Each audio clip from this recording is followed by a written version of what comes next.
देखिए ओबीसी की महिलाएं जो है बाबाओं के यहाँ पर पर्ची खुलवा रही है।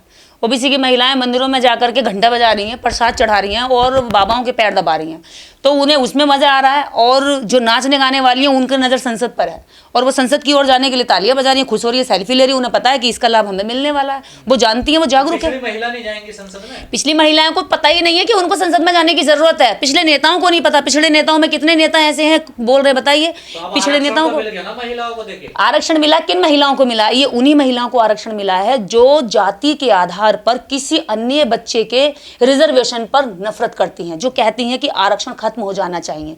एक महिला मुझे मिलती है और वो कहती है कि आरक्षण खत्म होना चाहिए। मैंने पूछा क्यों? उसने कहा कि मैं तो जब अपना इलाज कराने जाती हूँ डॉक्टर के, तो मैं तब भी ये देखती हूँ कि वो आरक्षण वाला डॉक्टर तो नहीं है। तो ऐसी महिलाओं को ये रिजर्वेशन मिल रहा है। जो महिलाएं कहती हैं, जो किरण खेर कहती है कि भाई बलात्कार हो जाते हैं देश में, तो इसमें हंगामा मचाने की जरूरत नहीं है, बलात्कार तो हमारी संस्कृति का हिस्सा है। ऐसी महिलाओं के रिजर्वेशन है ये उन महिलाओं के लिए रिजर्वेशन नहीं है जो गांव में तसले में रेता उठाती हैं, जो मजदूरी करती हैं, दिहाड़ी करती हैं, गोबर उठाती हैं, घास काटती हैं और सड़कों पर सफाई करती हैं। उन महिलाओं की रिजर्वेशन नहीं है। करोड़पति महिलाओं के लिए रिजर्वेशन, जिनके आसपास 4-5 नौकर लगे हुए हैं ऑलरेडी, जिनके पास करोड़ों रुपए उनके खजाने में, जिनके गहने अरबों खरबों में पहने हुए, जो असली हीरा पहनती हैं, उन औरतों के लिए राजनीति तो मांग उठ रही है ना कि कोटे में कोटा दिया जाए पिछड़ी महिलाओं तो कोटे में कोटा दिया जाए। इसकी मांग तो जब से 27 साल से ये रिजर्वेशन बिल आया है तब से, जब से ये अटका पड़ा है।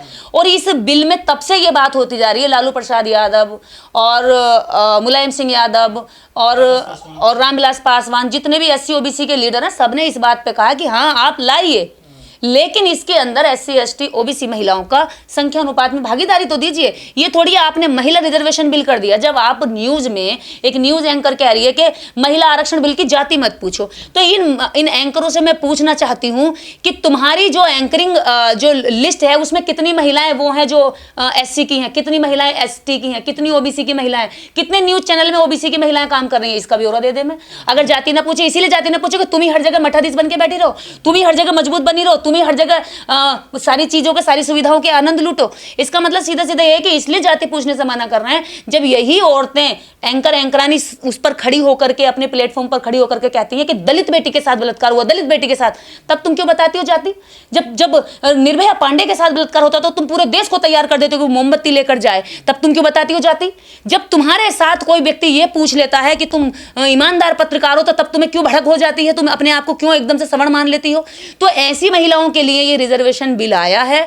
ऐसे रिजर्वेशन बिल का हम बहिष्कार करते हैं जिसमें हमारी भागीदारी नहीं है, जिसमें देश की 30 करोड़ आबादी, समझें आप, 30 करोड़ आबादी महिला के साथ धोखा चल रहा है, जिसमें इस देश के अंदर एससी की महिलाएं जो इस देश की मूल धरोहर हैं, ओबीसी की महिलाएं जो इस देश के अंदर बड़ा तबका बनती हैं, इस देश की आदिवासी महिलाएं जो इस देश की भूमि का और प्राकृतिक संसाधनों का, एससी एसटी महिलाओं को तो उसी कोटे में दे देना जगह, देखिए नहीं तो क्या फर्क पड़ता? फिर क्या करेंगे? उसमें जो है जनरल लोग उसमें शादियां करेंगे और उनके सर्टिफिकेट पर सीट लूट के ले जाएंगे। ऐसा होता नहीं आया कि आपको नहीं पता है? जो पंचायतों में, पंचायत राज में जो उनके रिजर्वेशन की बात है, उस रिजर्वेशन में यही होता है। तो अब एमपी एमएलए में भी कर लेंगे, क्या दिक्कत हो रही है? उनके लिए तो कोई बड़ी चीज नहीं है। वो जैसे ही आपकी राजनीतिक सीट लूटनी होगी तो वो आपकी बहन बेटी से शादी कर लेंगे और उसी सर्टिफिकेट पर पर्चा भरवा देंगे और उस पर्चे को भरवा करके वो एमपी एमएलए बन जाएंगे। वो रबड़ स्टैम्प की तरह घर में रहेगी घूंघट पहन के। सोल्यूशन ये है कि देश के अंदर 50% महिला आबादी है, 33% क्यों रिजर्वेशन? पहली बात।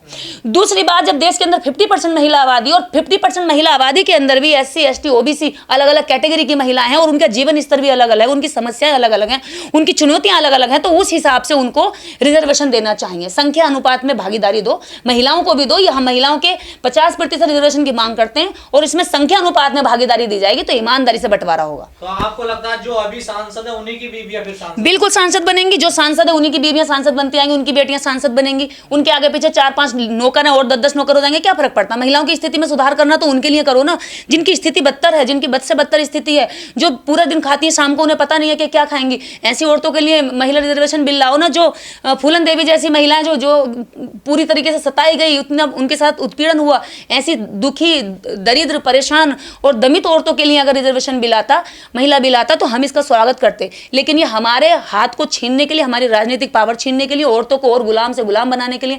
अभी तक हम इनके मर्दों के गुलाम थे, हम इनकी औरतों के गुलाम हो जाएंगे और हम इनकी औरतों के गुलाम बनना नहीं चाहते। जो औरत कांग्रेस इस मुद्दे को तेजी से उठा रही है, देखिए। लेकिन कांग्रेस नहीं उठाएगी तो गठबंधन टूट जाएगा, क्योंकि कांग्रेस अगर आज नहीं उठाती है तो हम सीधा सीधा मान लेंगे कि कांग्रेस ने भी लागू नहीं किया ना, नहीं, कांग्रेस करना चाहती थी इसी बिल को लागू। देखिए, कांग्रेस इस बिल को लागू करना चाहती थी, लेकिन ओबीसी के सारे लीडर इसके खिलाफ थे। आज कांग्रेस और बीजेपी इसमें अंदरूनी तो सहमत है, लेकिन उन्हें पता है कि गठबंधन टूट जाएगा, एससी ओबीसी के नेता छिटक जाएंगे, और छिटक गए तो फिर इनका सत्यानाश हो जाएगा। इसलिए तो कांग्रेस लागू करना चाहती जैसे बीजेपी ने किया। बिल्कुल, दोनों में अंतर कुछ नहीं है, लेकिन फिर भी अब उनको मजबूरी में, कहते हैं ना कि जब गले में फांस अटक जाती है तो गला गरारी करनी पड़ती, निकालनी पड़ती। आज कांग्रेस के गले में फंसी हुई है, तो कांग्रेस को इसका समर्थन अगर कर दिया तो सारा गठबंधन टूट के गिर जाएगा। और देश के अंदर जितने भी लोग इस देश में जो ओबीसी का, एससी का नेतृत्व कर रहे हैं, वो कांग्रेस के खिलाफ खड़े हो गए, तो एक दिन में इनकी छवि जो जमीन पर आ जाएगी। राहुल गांधी को आज पता चला कि 90 में से 3 पिछड़े हैं सचिव। क्यों पता नहीं चलेगा? देखिए, पता सबको है, आपको शायद अब आज अब उठाएंगे, मजबूरी है। आपको पता हो कि मान्यवर कांशीराम साहब कहते थे कि कांग्रेस और बीजेपी को आप भला मत समझिए, अगर एक तरफ से वो है तो दूसरी तरफ से दूसरी है। कांग्रेस बीजेपी को उन्होंने सांपनाथ और नागनाथ की संज्ञा दी है, और सांपनाथ नागनाथ की संज्ञा अगर कांशीराम साहब हमारे रहबर ने दी है, हमारे महापुरुष ने दी है, तो ये बहुत सोच समझ के दी है, और ये उनके चाल चलन को देख करके दिया। आज कांग्रेस कह रही है कि ये महिला रिजर्वेशन बिल पास होना नहीं चाहिए, और इसमें केवल 3 सचिव जो देश को चलाते हैं, 3 सचिव ओबीसी के। क्या आप एक बात बताइए कि आपकी आंखें आज खुली हैं? इसका मतलब आप जानते बहुत पहले से थे कि ओबीसी की भी संख्या भारी है, एससी की भी संख्या भारी है, हम केवल 3% और इन पर राज कर रहे हैं। लेकिन जब आज कांग्रेस उनसे गले मिल करके उनका लूट रही है, तो आप कह रहे हो कि नहीं, हमसे गले मिलो, हम लूटेंगे। तो लूटने की जो प्रक्रिया ना कांग्रेस ने कम रखी है ना बीजेपी ने रखी है। और हम ये दोनों को ही कह देना चाहते हैं कि हमारा वोट या हमारी संख्या अब रोटियों की तरह तुम सेक नहीं सकते, अब आलू गाजर की तरह तुम इनको लूट कर नहीं ले जा सकते। जागरूक लोग तैयार हो गए, वो इस देश की जनता को जगाएंगे और बताएंगे कि तुम्हारा असली चेहरा क्या है। कांग्रेस को अगर आज इस बिल का समर्थन करना है तो इस देश के सारे ओबीसी उनसे छिटक जाएंगे। हालांकि बीजेपी की उमा भारती जो सांसद है, समर्थन तो कर रहे हैं, पर कोटे में कोटे की मांग। हाँ, तो कोटे में कोटे की मांग कर रहे हैं, ठीक है, हमें कोटे में कोटे की मांग दे दो, हम सही है ना, हम कोटे में कोटे की मांग के लिए सहमत है। अगर कोटे में कोटे के साथ ही रिजर्वेशन बिल आता है तो ये अच्छी बात है, यही तो कांग्रेस मांग कर रही है, तो ये आना चाहिए। इसकी मांग तो बहन जी भी कर रही है, इसकी मांग तो हमारे नेता करते थे, ठीक है, हम इसके साथ सहमत है, लेकिन इसको 50% करो और सबको दो।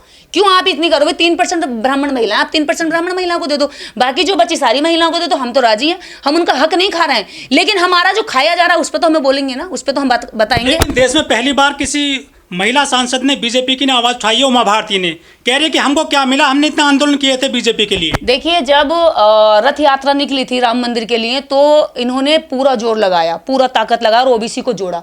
और सच बताऊं तो ओबीसी के लिए जहर बांटने वाली हिंदू धर्म का ये उमा भारती जैसे नेता हैं। लेकिन आज देर जागे लेकिन दुरुस्त जागे। अगर उमा भारती ये बयान दे रही हैं कि अगर पिछड़ों का हक नहीं दिया जाता है तो मैं बगावत करूंगी, मैं इसके खिलाफ भी बोलूंगी और मैं पिछड़ों में भी जाऊंगी, तो ये मुझे लग रहा है कि ये वो सोए हुए भैंस की तरह है, जो बहुत देर बाद जब कान पर डंका बजाया जाता है ना, नगाड़े बजाए जाते तब उठती है भर भरा के। तो ये वो लोग हैं, ये ओबीसी के सारे नेता भैंस की तरह व्यवहार करते हैं कि भैया कुछ पता नहीं है, पेट भरा तब तक हिल रहे हैं। अब जब समाज इनको मारने लगा ना, डंके बजाने लगा कान पर कि भैया ऐसा है, बहुत हो गया, अब हद पार हो रही है, तब ये लोग चिलचिलाए हैं, तब ये लोग बोले। लेकिन अच्छी बात है, कम से कम उमा भारती बगावत कर रही है पार्टी के अंदर रहकर। और नेताओं को भी शर्म आनी चाहिए कि एक औरत जब बोली तो तुम्हें भी हिम्मत करनी चाहिए। लेकिन ओबीसी के लोग जो सोए पड़े हैं, उनको मांग नहीं कर रहे हैं, क्या वो मजबूत है, उनको चाहिए नहीं एक्शन? अरे वो बैल की तरह उनके दिमागों में ना बिल्कुल गोबर भर गया, क्योंकि आरएसएस का इतना प्रचार होता है भैया कि उनके दिमागों में पूरी तरीके से ये डाल दिया कि तुम्हारा तो भला भगवान करेगा, धर्म करेगा, तुम धर्म को बचाओ, बाकी सब कुछ को हम बचा लेंगे, तुम्हारा लूटा जाए या किसी का लूटा जाए, लूटने के लिए हम बैठे, तुम बचाने के लिए बैठो।